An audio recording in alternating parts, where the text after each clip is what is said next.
Buenos días y bienvenidos a un nuevo vídeo tutorial de Pruftenic España. Hoy vamos a ver los primeros pasos para crear un árbol jerárquico en Omnitrend. Bueno, en primer lugar abrimos nuestra base de datos, como es normal. Después nos iremos al icono de gestor de máquinas, que aparece un archivero. Luego, bueno, lo primero es seleccionar el nombre de la base de datos y un icono que defina un poquito la zona que vamos a medir. Podemos elegir los que vemos a continuación. Vale, planta, un icono como de base de datos, que es lo que tenemos. Tenemos también una pestaña a la derecha donde podemos añadir información, como pueden ser planos de localización de máquinas, localización de la planta, documentación necesaria, documentación de acceso, etcétera, etcétera, etcétera. Con el botón derecho vamos a ir pudiendo añadir las diferentes partes que conforman la base de datos. En primer lugar, por ejemplo, la localización, puede ser una planta de producción, por ejemplo. Elegimos el icono que queremos que define la zona, en este caso el de planta, y escribimos pues planta de producción. Como podéis observar, también tenemos la pestaña arriba a la derecha, información adicional, donde podemos introducir más información acerca de la planta, datos de máquinas, etcétera. A continuación podemos volver a añadir otra localización y en este caso, por ejemplo, un parque de maquinaria, una zona de bombeo, como un buen ejemplo. Seguimos teniendo la oportunidad de añadir información adicional en esta zona y así no tenemos que tener toda la información en un mismo lugar, sino que podemos repartirla por sus diferentes localizaciones.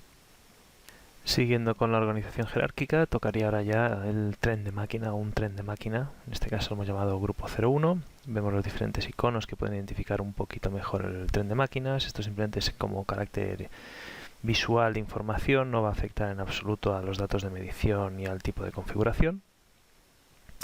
Elegimos en este caso motor grupo motor bomba, que es lo más lógico y normal o lo más habitual. Podemos elegir aquí ya en datos de tren el tipo de cimentación, flexible o rígida. Esto va a variar en función de las alarmas, sobre todo con las ISO, que se van a activar de manera automática. Bien, pasamos ya a definir las partes que conforman el tren. Así pues ya lo que añadiremos es máquina. El icono que hemos visto ahora es genérico, es un icono como grupo en general. También tenemos diferentes iconos para identificar de manera visual un poquito mejor el tipo de máquina que se trata. En este caso, por ejemplo, pues un motor. Y ahora procederemos a añadir, por ejemplo, la potencia y las RPMs. Vamos a ver cómo abajo nos va a cambiar en la clase de máquina, va a poner el grupo 2. Esto es una caracterización según las ISO, como vemos ahí, la ISO 10816-3. Vale, y ahora añadiríamos una máquina más. En este caso vamos a elegir una bomba. De acuerdo, veréis como por defecto los datos de la máquina van a ser los mismos que los del motor, pero en cualquier momento podremos variarlo, como voy a hacer a continuación. Entonces fijaros que antes el motor me lo ha clasificado como grupo 2 según las ISO y la bomba como grupo 3 según las ISO de manera automática. Él detecta el rango de alarmas que va a establecer en función del tipo de máquina, potencia y cimentación. Bien, ya lo último que nos queda al margen de las tareas de medición a aplicar en cada punto serían las localizaciones o puntos de medición.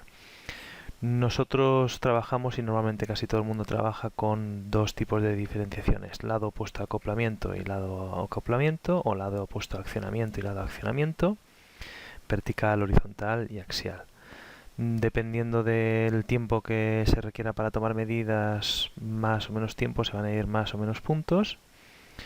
Yo aquí, como estáis viendo, estoy creando uno a uno los puntos, pero luego lo que voy a hacer va a ser copiar y pegar. Como cada punto puede tener identificaciones o tareas diferentes, veréis como al seleccionar para copiar y darle a pegar, me va a decir que me asegure que los datos introducidos son correctos o la configuración es la correcta. Lo voy a repetir para que lo veáis. Aquí me lo vuelvo a preguntar de nuevo. Lo único que tengo que hacer es cambiar el nombre para que no hayan dos iguales y pueda llevar a equívoco. A la hora de decidir dónde tomar las mediciones o los puntos de medición, hay multitud de información al respecto. Nosotros, por ejemplo, en nuestro blog colgamos en su momento una guía de selección de los puntos de medición de vibraciones, donde hablamos de la importancia de situarlos correctamente, sobre todo en las zonas de mayor carga. Y según las ISO también es la misma recomendación que las ISO. De todas formas, en las ISO, pues según el tipo de máquina, si hay alguna muy específica, encontraréis información un poquito más detallada para cumplir con la normativa. Bien, para terminar vamos a ver cómo añadir unos rodamientos como unos marcadores de frecuencia. En el próximo video tutorial veremos cómo crear los otros dos tipos de marcadores de frecuencia, los ajustes de frecuencia y las cajas de engranaje, o reductoras en este caso. Simplemente se trata de darle a añadir, seleccionar el desplegar de tipo rodamiento, los rodamientos que están en este grupo, y vamos a hacer lo mismo para la bomba. Vamos a seleccionar en este caso, en vez del fabricante FAG, vamos a seleccionar SKF, otros dos tipos de rodamiento, por ejemplo, aceptar, y ya los tenemos seleccionados. Para el resto de marcadores de frecuencias sería exactamente lo mismo. Bueno, hasta aquí lo que serían los primeros pasos en la generación de una base de datos. Espero que les haya sido de ayuda. Nos vemos en el siguiente video tutorial. Como siempre, estaremos encantados de recibir cualquier pregunta o sugerencia. Un saludo y hasta el próximo video tutorial.